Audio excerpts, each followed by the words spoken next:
Hi guys, yeah, I'm not in my car. It's too dark, it's too miserable, and you can barely see me in the car, so I thought I'd do it in my home. And it's nice because it's all Christmassy, so we're okay with that.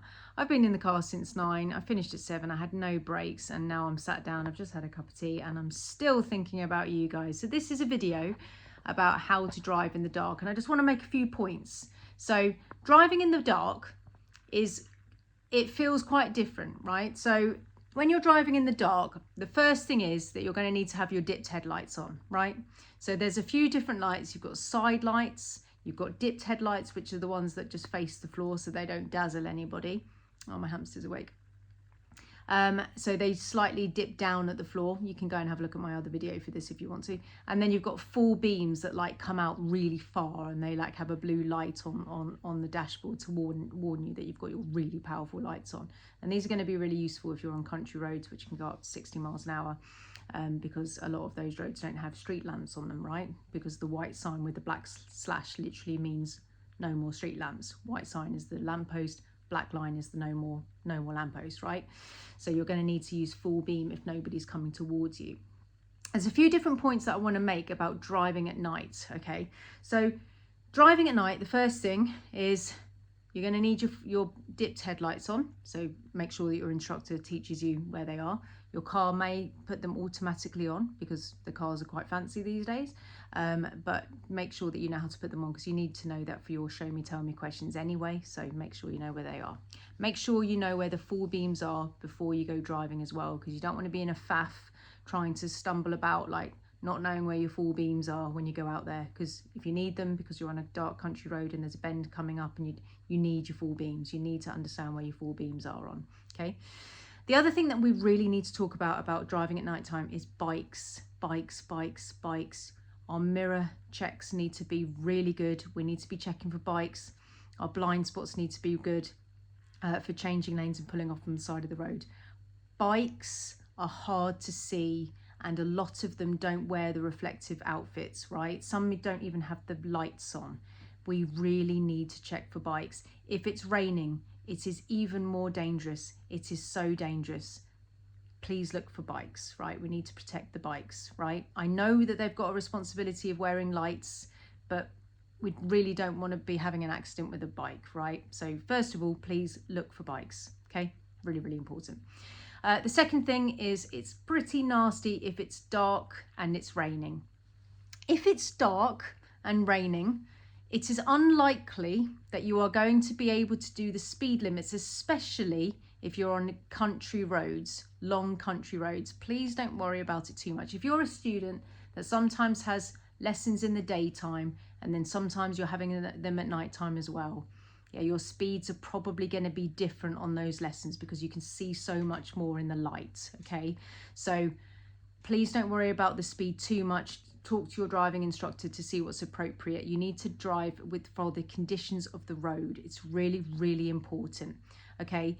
You are allowed to go as slow as you need to for any hazard that's on the road, whether it's another car, whether it's a bike, whether it's a pedestrian, whether it's a fallen tree, whether it's weather, whether it's fog, yeah?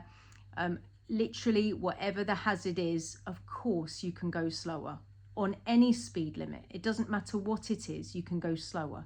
But if the street is long and straight, and say you're on a 60-mile-an-hour road, if it was light and bright and very good visibility, you're going to be able to go faster on that road than you would do if it's dark. Okay, so if you're one of those students who are doing light and dark lessons and your instructor's saying, on this road, it's very important that you pick up your speed because you can fail for going too slowly on your driving test. Yes, that is totally true. If you're on a 60-mile-an-hour road on your test, or whatever road, but let's just choose a 60 because that's more likely that people would fail there. It has got a high fail rate for going too slowly because normally 45 is the wished for like amount, unless there's a hazard. Please don't get me wrong, if there's any type of hazard, obviously you can go any speed, whether it's stopping for a pedestrian that's running towards you or a bike or whatever. It's fine to stop or to go very slow if there's a hazard, but if it's long and clear and there's no bends, the examiner's going to be confused if you're not doing 45 on a straight long road, 45 plus, right? because the people behind are going to want you to go quickly as well. I don't like putting pressure on the student for thinking about the person behind, but 45 on a long straight road is good. But in the dark, it's more unlikely that you're going to be able to pick up the natural normal speeds that you would do in the daylight, especially if it's raining. So try not to feel too worried about whether your driving instructor is saying you've got to go faster because you're going to fail for going too slow. Yes, I appreciate all of that.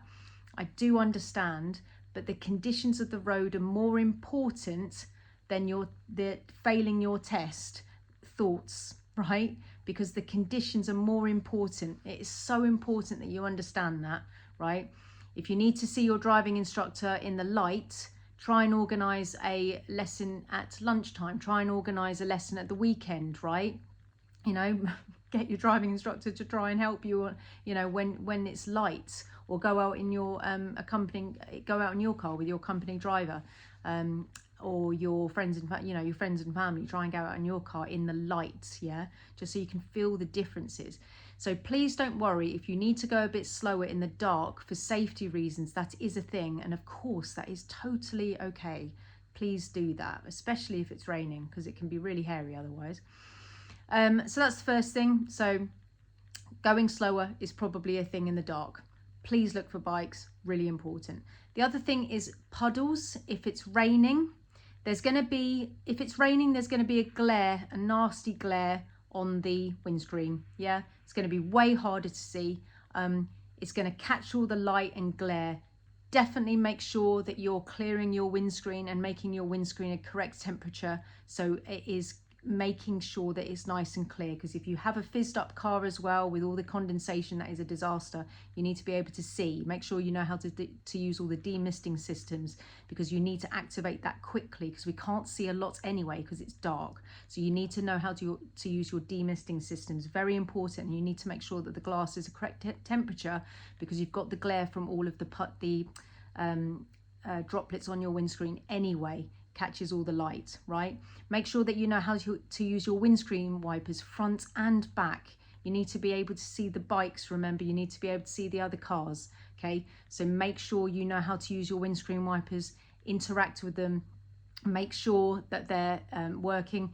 My responsibility as driving instructor is to make sure that they're working properly, so there's no like smearing going on. That is my responsibility. But when you get your car, make sure that you haven't got a smearing old wiper. Make sure that they're all in use and they're not like across and stuff. You need them to be making contact with your windscreen properly, so you can see.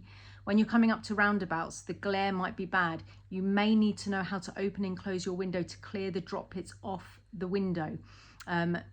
Because you can't see at the roundabouts to give way. You need to know how to open your windows to be able to see the roundabout. Open the window, have a look. Is what's going on the right? Yeah, really, really important.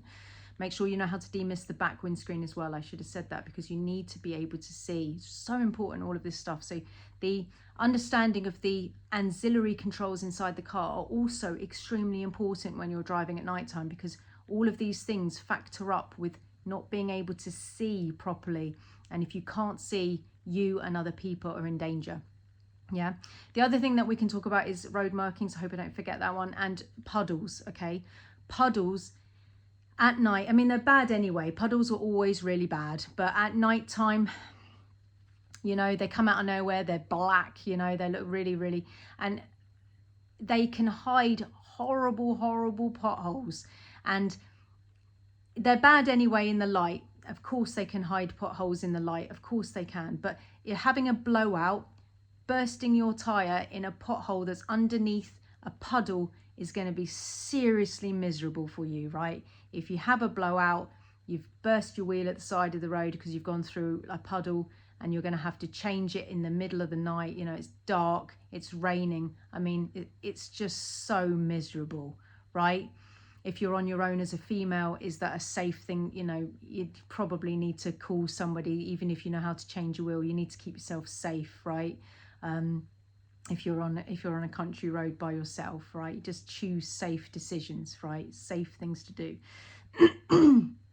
Puddles, I call them badland puddles, right? So Puddles can hide potholes. The reason why I call them Badland puddles is because of the Roger Hargreaves books, Mr. Men books. The little character, Mr. Good, he wanders out of the good land. He finds himself in Badland and he finds a puddle and he loves jumping in them. In good land, he can jump in them and have a nice time, right? But in Badland, he jumps in and he's like, goes right down. It's like, oh, I'm going to die in this Badland puddle, because they're like really, really deep, yeah? And that's what I call them to my students, like, careful of the Badland puddles, yeah? Because we do not want to be bursting our wheels. Some of the cars don't even have like a whole tyre, a spare tyre and wheel in the back anymore. Mine doesn't either. You've got to blow it up, right? Got to use one of those canisters. You can buy one of those if you haven't got one to like save yourself. Anyway, that's something else. Road markings are more difficult to see. So when you're coming up to a roundabout, it may be far more difficult to see. Even at a crossroads, you may find it much more difficult to see the road markings, because when they get wet, if they're slightly missing anyway, it is really difficult to see the road markings. So go slower. Make sure that you're creating more time to be able to see the road. Make sure that you can see them so you know how to position well. Position. The most likely accident that you're going to have is if you've lost a good position. If you think about all the accidents that you can have, right, it's probably because somebody's left their lane, right? They've left their good position, right? Now, of course, you can go into the back of somebody, or somebody behind you can go in to the back of you. Of course, that can happen, and that's terrible as well.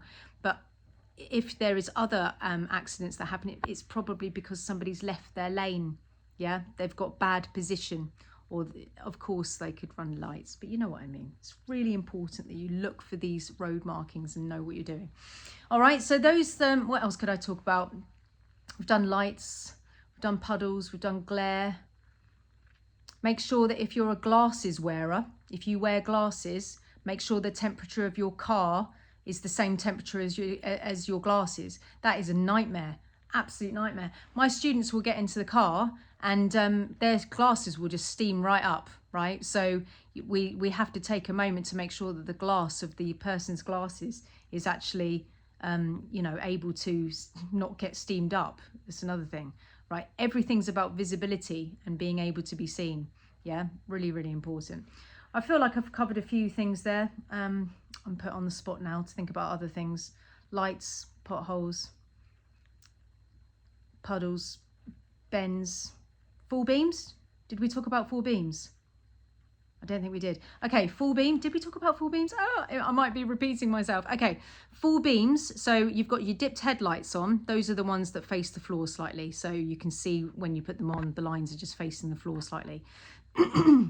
This is good because it lights the way a certain amount, but it doesn't dazzle people. So the light is facing the floor. When you're driving, especially not in a town because you've got all the lights anyway, but when you're driving on a country road when there is no lights, the white sign with the black slash, as in the lamppost, no more lampposts, like the line going across, no more lampposts. That those roads can go up to 60 mile an hour speeds if there is just one line down the centre and two lanes, right? No centre reservation because that would be 70. But a country road can go up to 60. When you are driving down there, if it's quite bendy and there's no one coming towards you, you're going to want to put your full beams on, right? You need to put your full beams on because this will help you light further down the road. They're very glaring. We will have to turn them off for any other road user, bikes included. If somebody's coming towards you, you must turn them off because you will literally dazzle them. They'll flash you and tell you off if you leave them on. Learn how to put them on and off. Make sure that you know how to do that before you go. When you put them on, it is very important that you put them on so it lights the road ahead of you so you know where the road is and you could potentially go slightly faster and you know where the road goes with bends and stuff like that. But also, it is very important that you have it on so that the other people know that you're coming, right? So my student earlier on, he was like, no, I don't need to put my full beams. I feel totally comfortable with just my dipped headlights. But we couldn't really see very much. And I was like, kind of need to put your full beams on here, you know? And he's like, no, it's all right. It's cool, Ros. Like, I can see enough. I was like, yeah, we need to put our full beams on. I think I'm going to have to ask you to put those on. Because the reason why I was adamant about it is because Yes, it's good for us. Yes, I know my student can go faster. Yes, actually, I know that he's going to feel more confident because he's going to see more. But also, the other people on the road, if there's any type of bend, will need to know that we're coming for their own safety as well. So if there's a bend and our full beams are on, it's going to light the leaves, it's going to light the signs, it's going to light things that catch light, and the other person will be able to see us coming. Sorry, my hamster's in his hamster wheel. So it is safe for the other people as well to be able to see us coming. All right, so do use your full beam, not only for yourself, but other people. Now, don't get me wrong with that, because if somebody was actually driving towards you, you must turn it off. But it's useful if you're doing country roads that are bending for the light to be able to be reflecting so people can actually see you coming earlier. They'll be like, oh, there's a bit of light down there. There's someone's coming, there must be somebody coming, so I'm going to reduce my speed accordingly because somebody else is coming. And hopefully the other people would be doing that for me, for us too. Right, I better go because my hamster's awake. I hope that I've given you enough information here, but otherwise we're going to be struggling with my hamster's serious addiction to his hamster wheel.